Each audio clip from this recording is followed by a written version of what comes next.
మతం వస్తోంది మిత్రమా అని చెప్పి నేను వీడియో చేసి ఇప్పటికి 5 ఏళ్ళయింది. ఇప్పుడైతే మతం వచ్చేసింది మిత్రమా, నిన్ను నువ్వు కాపాడుకో అని చెప్పాల్సి వస్తుంది. నమస్తే ఫ్రెండ్స్, నా పేరు తులసి చందు. హిందూ ముస్లిమ్స్ మధ్య మన దేశంలో మత సామరస్యం పెరగాలి అని చెప్పి బక్రీద్ రోజున చాలా మంది ముస్లిమ్స్ గోవధకు వ్యతిరేకంగా గలమెత్తారు. ఆవును జాతీయ జంతువు చెయ్యాలి అని చెప్పి పెద్ద ఎత్తున డిమాండ్ చేశారు. ముస్లిమ్స్లో మాత్రమే కాదు, హిందువుల్లో కూడా మార్పు వచ్చింది. ముస్లిమ్స్ ప్రార్థనలు చేసుకుంటూ ఉంటే వాళ్ళని గౌరవిస్తూ ఇలా వాళ్ళ మీద పూలు జల్లిన ఇన్సిడెంట్స్ కూడా జరిగాయి. ఇదంతా కూడా గొప్ప చేంజ్కి సంకేతము అని అనుకునే లోపే అదే బక్రీద్ రోజు జరిగిన 2 ఘోరమైన హత్యలు దేశాన్ని ఉలిక్కిపడేలాగా చేశాయి.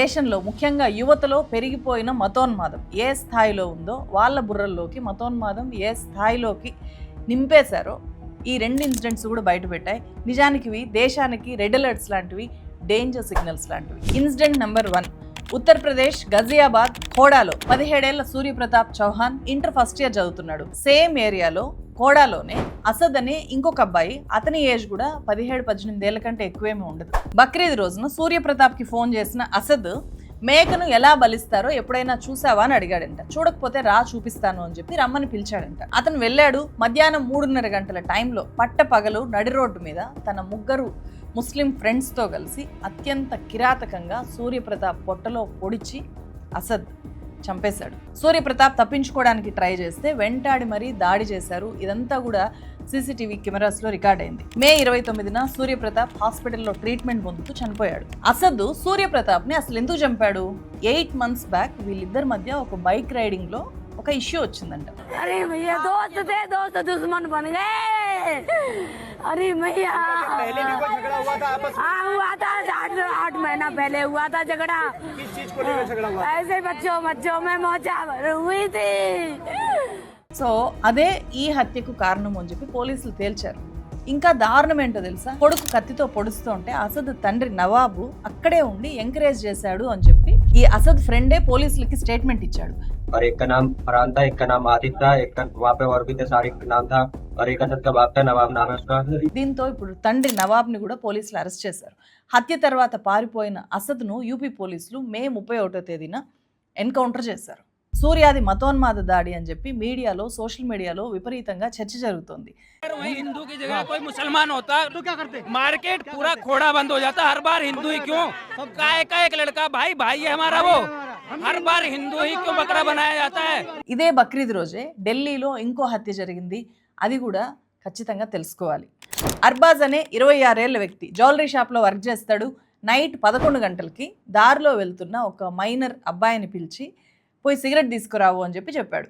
ఆ మైనర్ అబ్బాయి నేను తీసుకురాను, కుదరదు అని చెప్పి రిజెక్ట్ చేశాడంట. సో ఆ టైంలో దానికి సంబంధించి, అంటే సిగరెట్ తీసుకొని రావడానికి సంబంధించి వాళ్ళిద్దరి మధ్య ఒక వాదోపవాదం లాంటిది జరిగింది.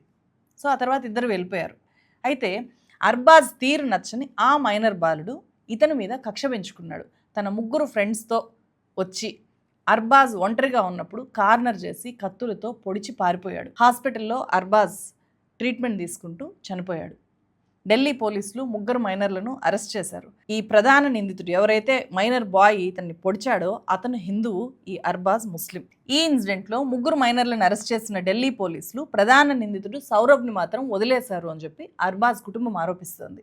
ఈ ఇయర్ మార్చ్లో ఏం జరిగింది? హోలీ టైంలో తరుణ్ కుమార్ అనే ఒక వ్యక్తి హోలీ రోజున ఒక ముస్లిం ఉమెన్ మీద హోలీకి సంబంధించిన రంగు నీళ్ళు వాళ్ళు ఆడుకుంటుంటే ఆమె మీద పొరపాటును పడ్డాయి అని చెప్పి పెద్ద గొడవ చేశారు. ముస్లిమ్స్ అంతా కూడా పోగై 15-20 మంది దాకా తరుణ్ మీద దాడి చేస్తే అప్పుడు తరుణ్ చనిపోయాడు. అది కూడా చాలా పెద్ద ఇష్యూ అయింది. ఇవి 3 ఇన్సిడెంట్స్. ఒకటి బైక్ రైడింగ్ గొడవ, ఇంకోటి సిగరెట్ గొడవ, మూడోది నీళ్లు పడ్డాయి అనే గొడవ. ఈ మాత్రం వాటికి 3 ప్రాణాలు పోయాయి అంటే అందుకు కారణము సింపుల్ రీజన్ కాదు. ఇక్కడ మతము, మత విద్వేషాలు కారణము అని చెప్పి నాకు అనిపిస్తుంది.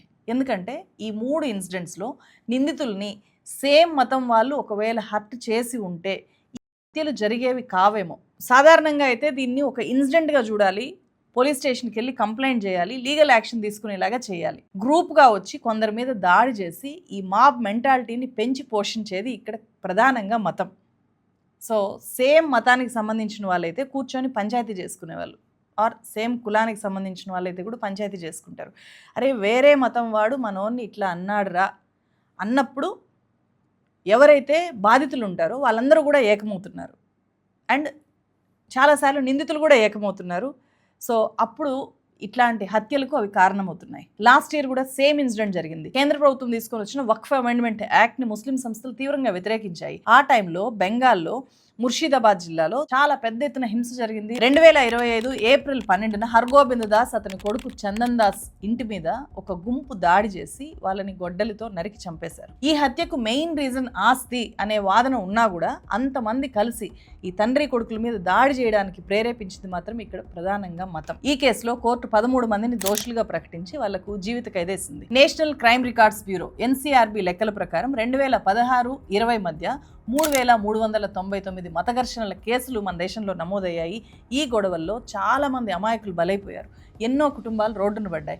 కొన్ని కుటుంబాలు కట్టుబట్టలతో ఊర్లు వదిలి వెళ్ళిపోయిన ఇన్సిడెంట్స్ ఉన్నాయి. హిందువులకు ముస్లింలను శత్రువులుగా, ముస్లింలకు హిందువులను శత్రువులుగా చూపించడం వల్ల ఇవాళ చిన్న గొడవ జరిగినా కూడా ఒక పెద్ద గుంపులుగా జనం చీలిపోయి కొట్టుకునే పరిస్థితికి మొత్తం సొసైటీ వచ్చేసింది. ఆ స్థాయిలో డివిజన్ క్రియేట్ చేశారు. ఈ డివిజన్కు బాధితులయ్యేది ఎవరు? 2 మతాల్లో ఉండే సామాన్యులు, ఆ సామాన్యుల పిల్లలు. ఈ డివిజన్ క్రియేట్ చేసిన వాళ్ళు ఏమాత్రం ఎఫెక్ట్ అవ్వట్లేదు. పైగా ఇలాంటి ఘర్షణలు జరిగినప్పుడు ఎక్కువ లబ్ధి పొందేది ఎవరు అంటే జనం విడిపోతారు కాబట్టి, ఓట్లు విడిపోతాయి కాబట్టి రాజకీయ పార్టీలు లబ్ధి పొందుతున్నారు. అది బీజేపీ, MIM లాంటి పార్టీలు లబ్ధి పొందుతున్నాయి. ఇక్కడ దాకా చూసిన తర్వాత కూడా మీలో ఎవరికైనా నిజంగా మత విద్వేషాలు ఈ స్థాయిలో పెరిగాయా మన దేశంలో అనే డౌట్ ఉంటే మీ పిల్లలతో ఒకసారి మాట్లాడండి. మీకు టీనేజ్ పిల్లలే కాదు, స్కూల్ గోయింగ్ చిల్డ్రన్ ఉన్న వాళ్ళతో మాట్లాడండి.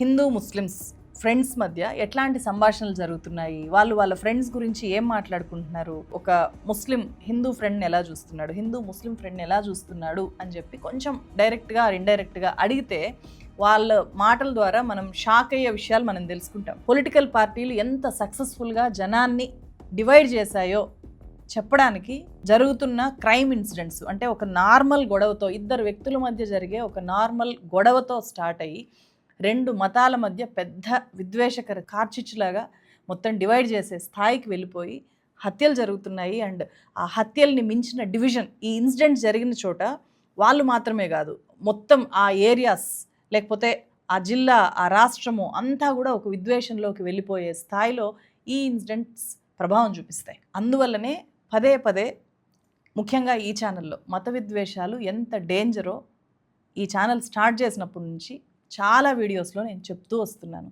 మతం వస్తోంది మిత్రమా అని చెప్పి నేను వీడియో చేసి ఇప్పటికీ 5 ఏళ్ళు అయింది. ఇప్పటికీ ఆ వీడియో ఎక్కడో దగ్గర సర్క్యులేట్ అవుతూనే ఉంటుంది. ఇప్పుడైతే మతం వచ్చేసింది మిత్రమా, నిన్ను నువ్వు కాపాడుకో అని చెప్పాల్సి వస్తుంది.